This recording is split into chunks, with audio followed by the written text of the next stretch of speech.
Weewaawo kakati omwami ono agambye nti mwami ono ndoza ye Muwanga. Agambye nti oba abuuza nti waliwo amanyi embuga ya Nakayaga yonna weeri ng'atudde mu Bwannaalongo. Era n'agamba nti waliwo olubiri lwonna olulimu embuga ya Maama Nakayaga. Akati ku nsonga eno nja kukyogerako bwe nti bw'oba onoonya emisambu egitudde mu bwa Bannaalongo mu mutendera gwa jjajjaffe Bamweyana, okugeza tuyina Maama Nanseko, tuyina Maama Nampyangule, tuyina Maama Nakayaga, tuyina Maama Nakalalu. Embuga ya Nampyangule gyeri, ate waliwo n'ekifo ekiyitibwa Nakiyaga. Nakiyaga. Waliwo n'ekifo ekiyitibwa Buyaga. Lwakuba embuga ezo tezimanyikiddwa. Okitegedde, kale no n'olwekyo abantu tebazisiyaggukamu ngendo. Buli w'osanga embuga y'Abamweyana, Suwaddiiru, Maama Nakayaga abaawo oba Nakalalu abaawo, kubanga Nakayaga atambulanga mwannyina. Abamu no bagamba nti Nakayaga ye mukyala w'Abamweyana. Ekyo si kituufu. Nakayaga atambulanga mwannyina. Nakalalu ye mukazi w'Abamweyana. Nakalalu ye mukyala w'Abamweyana. Bonna Bannanseko bakazi be, Bannampyangule bakazi be. Naye Nakayaga Obwannaalongo obwo mu matwale ga jjajjaffe Bamweyana atuddemu nga mwannyina w'Abamweyana. Okitegedde, kiringa nga bw'olaba Maama Nakayima. Ennamba esinga ey'abantu erowoozesa bannaabwe nti Kaliisa ye bba wa Nakayima. Kaliisa mwannyina. Okitegedde, si bbaawe. Eyandibadde gwanige nti bba wa Maama Nakayima oyo Kabaka Ndawula. Okitegedde, Kabaka Ndawula ye bba, so si Kaliisa. Kaliisa mwannyina. Era Nakayima ye yavaako ekituntundu kya Ndawula okuyingira mu Bachwezi n'ayitibwa Ndahura, kubanga Ndawula olubereberye Ndawula bwe yagenda mu Bachwezi, Ndawula nga amaze okukkalira obulungi mu bwa Ssekisaka, kuba Ssekisaka bwa ku nsi. Tulina Ndawula olubereberye eyakka nga Munyenye, eyakka nga Kabaka, atuuka mu bw'oku nsi, atuula mu bwa Ssekisaka mu bwa Lukendu. Okitegedde, obwa Lukendu nno mwatuulira mu bwa Lukoma mu Kisansa. Ekisansa kino kubatema ensansa mu bwa Lukoma, era ng'ayita n'ejjembere erya Lukoma Nantawetwa wa Bweyitabira. Atuuse ku nsi ayita bwa Ssekisaka. Obwa Ssekisaka yabutuulamu mu bitundu bingi, mu miti egy'enjawulo egituddemu amaggwa. Tulabayo omuti oguyitibwa amatovu, ebintu bingi. Okitegedde, obwatuula obwa Ssekisaka. Akati Ndawula ateekateeka okukyala mu Bachwezi. Bw'akyala mu Bachwezi baamuwa ebirabo bingi, era Ndawula ye yajja n'ekigambo ekigali oba ebigali. Okitegedde, ebigali mu mbiri gy'otambulira oba mu mbuga z'abasawo Abaganda ojja kusangayo ekigambo ebigali. Baga nti ku mpagi awo teekawo ebigali, mu kibbo ky'abakulu teekawo ebigali oba teekawo ekigali. Ekigali ekyo kyajja ku mulembe gwa Ndawula. Ndawula bw'akyala mu Bachwezi baateekateeka ebirabo oba amakula. Ebibbo byabwe ebikulu zaalinga ngali, olugali oba olugali kye tuyita olugali, kale bwe ziba nnyingi ziyitibwa engali. Akati amakula baagateeka ku ngali. Okitegedde, kwe baaleetera amakula Kabaka atudde, ne bamuleetera amakula ku lugali, olugali olutali lumu wabula engali. Akati ne bamutonera amakula, era ebintu ebyali biteereddwako byonna nga bonoga nti ebintu byonna ebiteekeddwa ku lugali ne biyitibwa ebigali. Era Kabaka Ndawula baamuwa omukyala Omuchwezi, baamusiima nnyo ne bamuwa omukyala, era yavaayo yeewangulidde omukyala. Okitegedde, akati bw'atuuka eno ebirabo eno babiyita bigali. Ebigali olw'embiri ezimu z'ogendamu ne beegeziwaza ku njogera ya leero mbu simanyi ebigali bigalika, simanyi temubiyita bigali mubiyite makula. Kituufu makula naye ekigambo kirina entandikwa yaakyo. Tolina kujjawo kigambo kye wasangawo, tolina kujjawo kintu kyasooka kyajja kitya. Ng'omwana aliwo olwaleero lwaki weegeziwaza okujjawo ekigambo? Ebigali Ndawula ye yajja n'ebigali era byayitibwa bigali. Okitegedde? Ebigali. Akati omukyala ne bamuwa omukyala era ye Nakayima Kaliisa mwannyina. Okitegedde? Kale nno erinnya Ndahura we liva. Mu kitundu eky'Abachwezi ayitibwa Ndahura, mu Buganda ayitibwa Ndawula. Okitegedde? Akati eyo sijja nnyo kugendayo. Akati tudde ku kyasoose. Omwami agambye nti ayagala okumanya embuga ya Nakayaga kubanga yafuna obubaka bamugamba alina okwebaza oba okuddiza oba okugenda okwebaza mu mbuga yonna eya Nnaalongo Maama Nakayaga. Kati okumanya embuga ya Maama Nakayaga olina kgenda mu mbiri. W'osanga amatwale g'abamweyana omalirawo emikolo gya Maama Nakayaga kubanga embiri mw'osanga Bannaalongo ab'enjawulo abatambuza emitendera egy'enjawulo. Bannaalongo Nakayaga asobola okukujja eri nga kugambye nti njagala Gomesi. Okitegedde?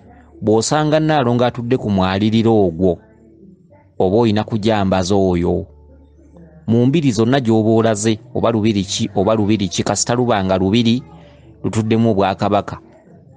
Okitegedde? Ekitundutundu ky'omusawo Omuganda, mmanyi njagala mbannyonnyola ebintu bino nga sibalekerayo.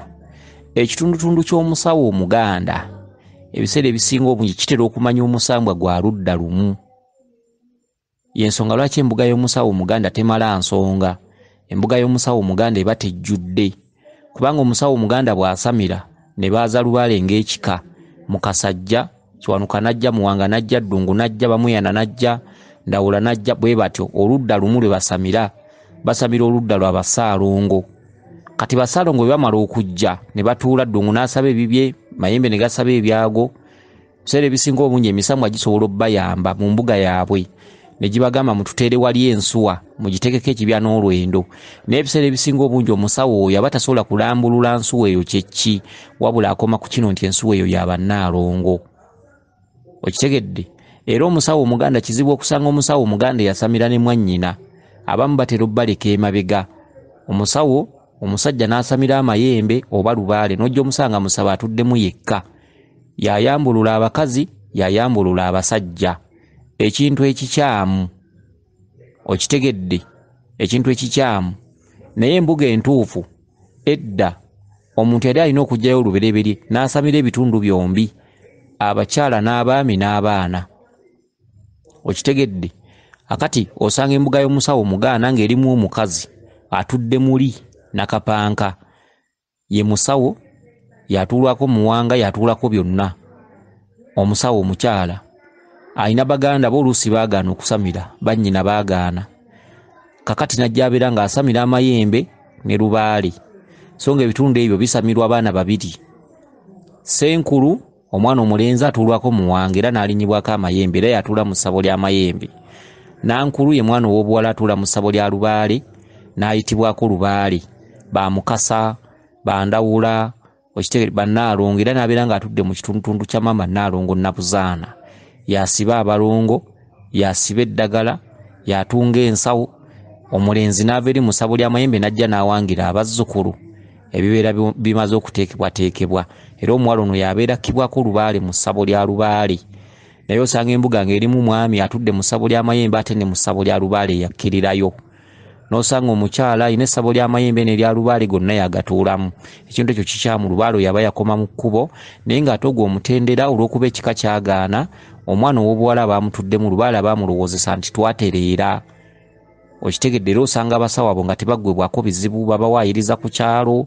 Bw'omubuuliza emitala w'amayanja emiriraano tegyagala kukulagirirawo, bagamba yatutama, bagamba alina ebintu ebitategeerekeka, Lubaale yamwongeramu, babeera boogerwayogerwako olutwe, emisango tegiggwaawo, basawo babeera balwadde, baba babaloga, bintu ebifaanaganako bwe bityo. Lubaale oyo aba teyatuuka, aba yakoma mu kkubo, era abasawo baba n'ebizibu eby'enjawulo.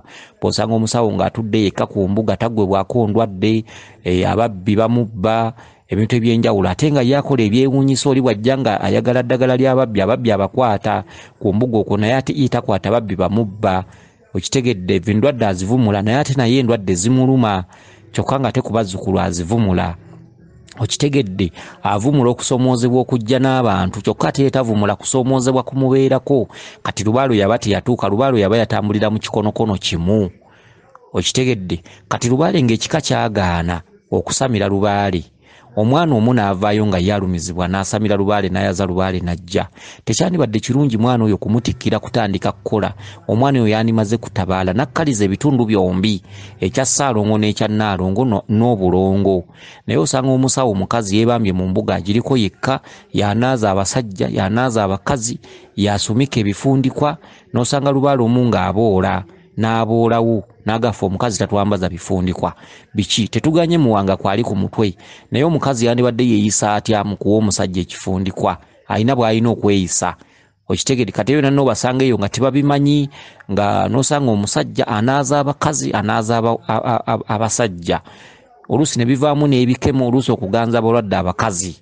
Okitegedde, tosobola kulaba mulwadde mukazi mu kinaabiro n'olaba olusolo, n'olaba ettutu, n'olaba figa, ebbina, akabutobuto, n'otamusaba, baba bakusuula mu ttooyi. Kakati embuga eyo weeberera nga nzibwe, era embuga y'omusawo, omusawo bw'agisamirira n'agiwangula paka lwalifa aba muzira. Kizibu okusanga omusawo nga anaaza abalwadde abasajja bakazi, n'osanga taganzizzaamu mulwadde, kubanga aba yakulabye, ate nga nawe wamulabye nga mwenna tekukyaliko alina munne ku nsonyi, mugenda okwesaba musindika asitamye. Okitegedde, kale nno ekyo bwe kityo bwe kiri. Kakati embuga ezo ezaatula obwa Ssaalongo n'obwa Nnaalongo ojja zisanga mu mbiri. Embuga y'omusawo Omuganda teyatula bwa Ssaalongo na bwa Nnaalongo, eba etambulira mu kikonokono kimu. Senkulu aba yasamiriramu oba Nankulu aba yayitaba ekyo. Bwe yayaza empewo ne zijja ne zisaba ebyazo, n'azimba kasubi n'atandika okukola, era nga kati avumula. Kati embuga eyo bw'ogisangamu ennyumba y'Abamweyana, ebiseera ebisinga obungi tosobola kukkalirizaamu kitundu ky'aba Nnaalongo. Era kizibu okusanga embuga y'omusawo Omuganda nga buli ewali obuyinza waliwo ensuwa. Ojja kusanga ewa Ddongo nga wabaawo ndeku, ku Mayembe wabaawo ndeku, w'Abamweyana wabaawo ndeku, ewa Muwanga wabaawo ndeku, wa Kawumpuli wabaawo ndeku. Kizibu okusanga obuyinza obwo obw'enjawulo nga buli buyinza bulimu ensuwa n'endeku. Ebyo bisanga mu mbiri, era bw'otuuka mu mbiri weewuunya ng'ewa Ddungu waliwo ate ensuwa y'amazzi. Ate ku Buzaale gwe okimanyi Ddungu aba mutamiivu, anywa mwenge. Mu mbiri embuga y'Abamweyana gy'osangamu ensuwa y'amazzi ng'erimu eccupa ya walagi n'omwenge Omuganda. Era oyinza okwewuunya n'ogamba ew'omusawo gundi wo nga wotulabawo walagi yekka oba mwenge gwokka. Kale embuga y'omusawo teyatula bwa Ssaalongo na bwa Nnaalongo, ate embuga ez'embiri zaatula ebituntundu bibiri, obwa Ssaalongo n'obwa Nnaalongo. Osangawo amaanyi agendeku mu bw'omusajja Ddungu, ate n'osangawo mu bw'omukyala ng'ensuwa weeri. N'ogenda ewa Muwanga alina endeku y'eŋŋunda, nga ne Maama Nabawanga alina ensuwa ye mu bwa Nnaalongo. Era mu mbiri kati Lubaale oyo nga bakusindika okugenda okwebaza Maama Nakayaga, olina kgenda mu mbiri. Waliwo ekifo kye tuyita Katereke ew'Abamweyana, naye ew'Abamweyana abatuddeyo embuga z'Abannaalongo tebaazissaamu kitiibwa, teziriiyo. Okitegedde, so nga zaabangayo luli, naye lwakuba nti kati abatuddeyo emitendera egyo tebagimanyi, bagenda na kigenda mu maaso, bagenda na kibamanyi, bagenda na kiriwo, naye nga teri ttwale litudde mu maanyi g'Abamweyana litaliimu maanyi g'Abannaalongo. Kale n'embuga zaabangayo ez'Abannaalongo naddala Katereke eyo, naye kati eyo teziriiyo. Okitegedde, kakati olina kgenda mu mbiri ezaatula obwa Ssaalongo n'obwa Nnaalongo gy'osanga ettwale, oba ttwale lya Ddungu, oba ttwale lya Kiwanuka, oba ettwale lya Mukasa, n'ojja osanga omwaliro gwo nga gutuddeko omukyala. Kati omukyala abeera atudde mu ttwale lya Mukasa, singa Maama Namukasa akuyita nakugamba nti njagala olugoye lwange oba ojjo neebaze oba ndeetera omukuufu kati Nnaalongo gw'osanze ku mwaliriro ogwo gw'olwambaza era omuwa bulungi obubaka otwala obulungi obubaka mu lubiri olwo n'ogamba bakama bange nafunye obubaka Maama Nakayaga yaŋŋamba nzije mu mbiri mwebaze. Kati omukyala gw'osanga atudde ku mwaliriro ogwo ogw'abamweyana yaba atuddemu obuyinza bwa Bannaalongo obwo, okitegedde? So togenda genda osange nti embuga ya Nakayaga eri wano bweti ate ya Nakalalu eri wano bweti. No, olina okugenda mu matwale g'abamweyana naye mu bifo by'embiri ebyatula ekisajja n'ekikazi. Maama bw'abanga akuyise n'ogenda mu abamweyana n'obawa obubaka obwo, maama aba atuddewo omukyala ng'abeera atuddewo mu mbuga omwo, bwe luba lugoye yalwambala gw'olwambaza ku nnyama ye era bw'amala okusabisa ng'olumubikka oga nti Maama Nakayaga wandaga gomesiyo mukama wange ngireese era njambalizza ku mukongozi wo. Okitegedde? Bwe kityo bwe kibeera. Kakati ndoza kansubire nti ekintu kino kitegedde bulungi. Weewaawo yenze Omulangira Jjuuko Munabuddu.